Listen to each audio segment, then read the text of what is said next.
Howdy, folks, and welcome to another day in the Milky Way. I hope you're getting this because my computer's a little wacky. And tonight we got a great little short for you. I got this new book called The Beautiful, the Wonderful, and the Wise. It is a really great book. It's got a little bit of everything. It's from the 1840s. And it's got everything from poems to puzzles to facts about everything. It's got the presidents in here. It's got, you name it, it's got it. Talks about flying machines. Oh my goodness. It's got a little bit of everything. We can have days and days of reading out of this. It's got some notable things of history. It's got mechanical marvels.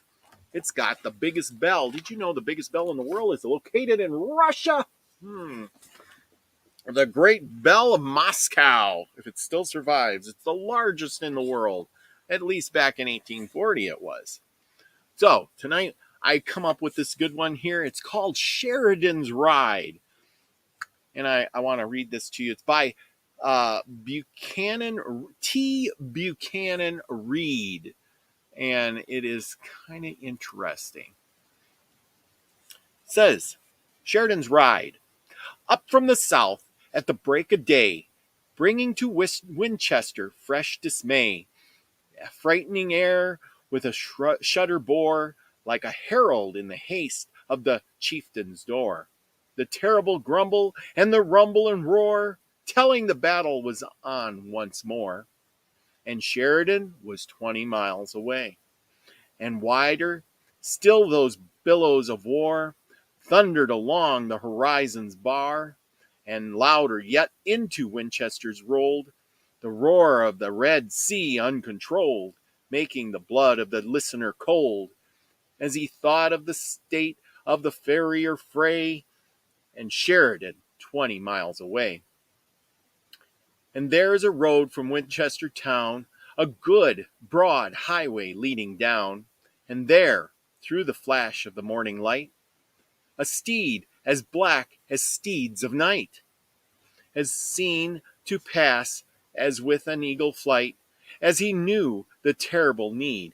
He stretched away with his utmost speed. Hill rose and fell, but his heart was gay, with Sheridan 15 miles away.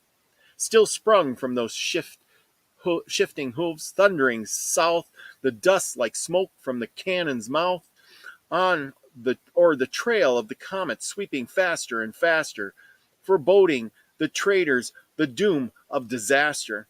The heart of the steed and the heart of the master were beating like prisoners assaulting their walls, impatient to be where the battlefield calls. Every nerve of the charger was stained to full play, with Sheridan only 10 miles away. Under his spurring feet the road like an arrowy alpine river flowed, and the landscape sped away behind, like an ocean flying before the wind, and the steed, like a bark fed the furnace, eerie, swept on, with his eyes wild and full of fire.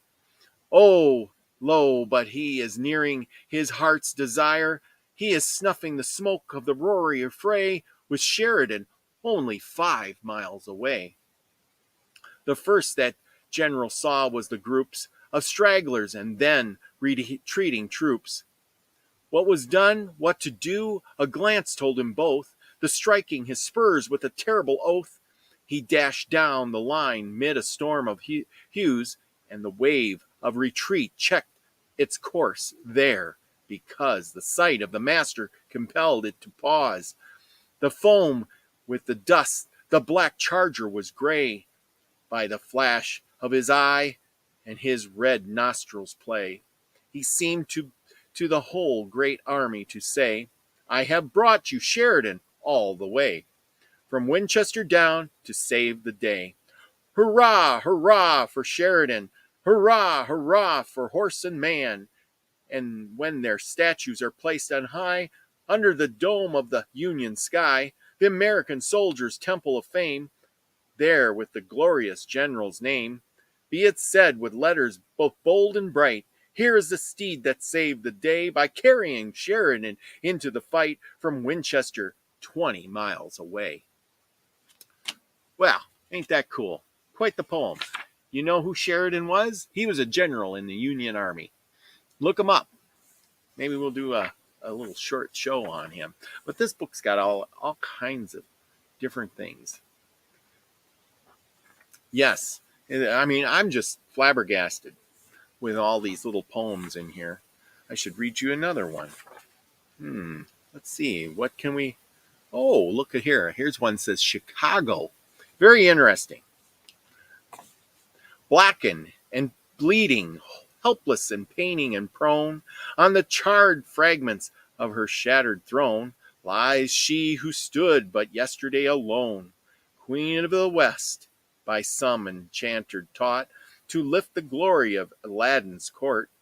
Those loose that spell that all the wonder wrought, like her own prairies by some chance seed and sown, like her own prairies in the brief day grown, like her own prairies in the furious night moan, she lifts her voice, and in her pleading call, we hear the cry of Medican to Paul, the cry for help that makes her kin to all, but happy with wan fingers makes she feel the silver cup hid, the prowler's meal, the gifts her kinship and our loves revealed.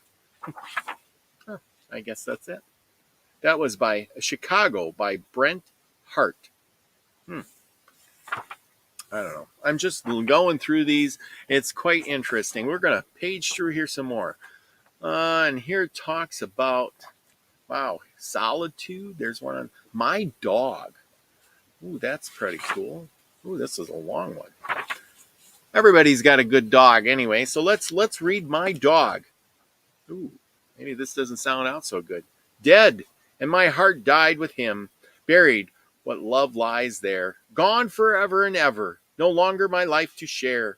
Only a dog, yes, only. Yet there are bitter tears, weary and heartsick and lonely. I turn to the coming years. Something that always loved me, something that I could trust, something that cheered and soothed me.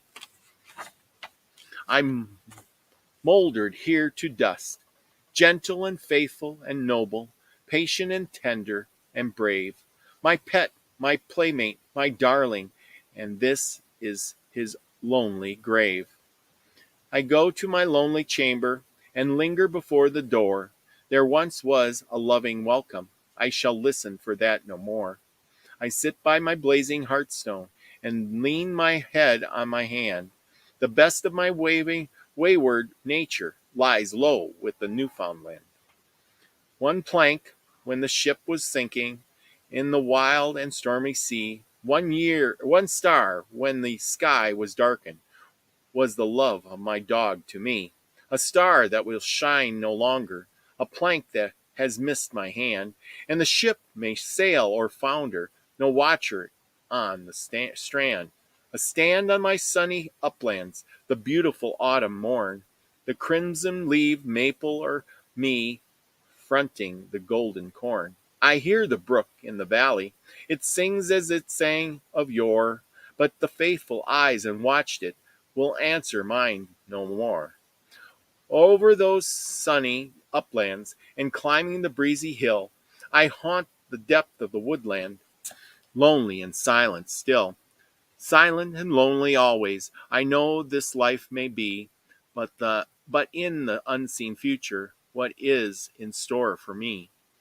Oh well, maybe the Indian hunter lie calm on his couch of skins, when the pain of the world ceases and the joy of the next begins. On the Great Spirit's prairies, under the blue skies of yore, will not his stud and watch dog answer his call once more? Blue hunting grounds of the red man, can I dream the dream?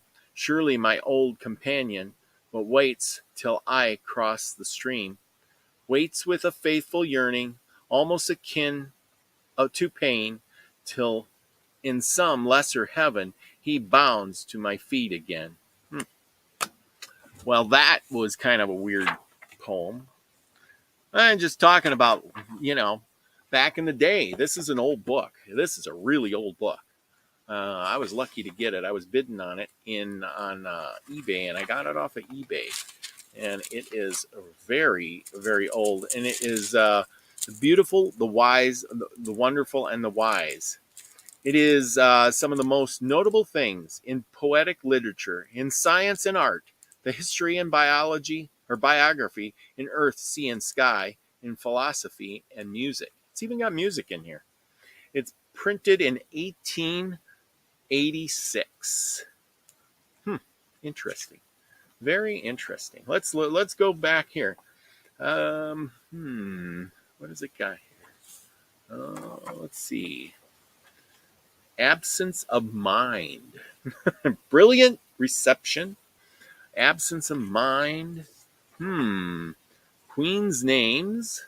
Man can be what he pleases. Well, that sounds interesting. Let's read that. The late Lord Beaconsfield, in an address before the Literary and Scientific Institution of London in 1844, his early life gave utterance to these impressive words. Man can be what he pleases. Every one of you can be exactly what he designs to be. I have resolved the whole hold a certain positivity, and if I live, I will. We do not know what the position was of D. Israel here refers to, but we do know that he attained to the highest position possible to any man in England. Interesting. He had much to contend with.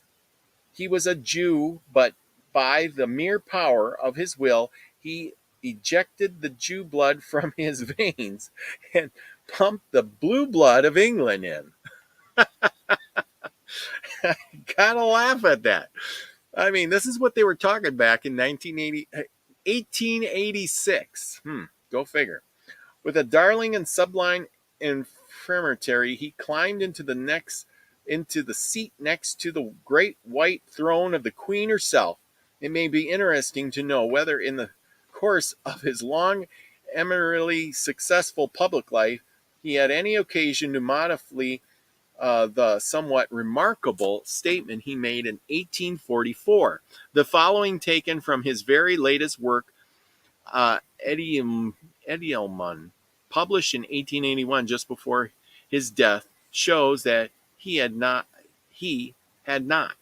and have brought myself by long meditation to the conviction that the human being, with a settled purpose,